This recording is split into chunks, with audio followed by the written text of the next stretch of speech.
Thalassaemia के जो patient है, इसको कितना ब्लड रिक्वायर होता है और कितनी जल्दी-जल्दी रिक्वायर होता है? इसका क्या प्रोसेस होता है? इसके हवाले से ज़रा बताएँ।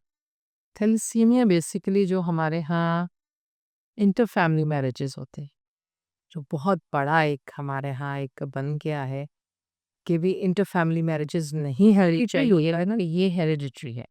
अगर 2 पेरेंट्स माइनर थैलेसीमिया तकरीबन 80% हमारे यहाँ लोगों में होता है, तो नोबडी केयर्स। वो अगर उसका हेल्दी साथ में पार्टनर हो, तो वो कोई फ़र्क नहीं पड़ता। लेकिन अगर दोनों माइनर हैं, तो फिर एक मेजर थैलेसीमिया बच्चा पैदा हो।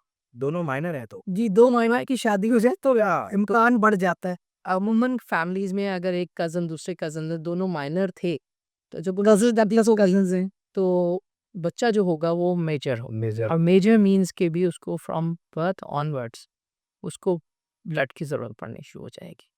और ये बच्चे अमूमन जो हैं, बहुत ज़्यादा लंबी उम्र नहीं पाते। ये पेरेंट्स पे भी बहुत बड़ा बर्डन बन जाते हैं, फैमिली पे भी बन जाते हैं और बच्चे के अपने लिए जितना तकलीफ दे ये प्रोसेस है, वो हम सोच भी नहीं सकते।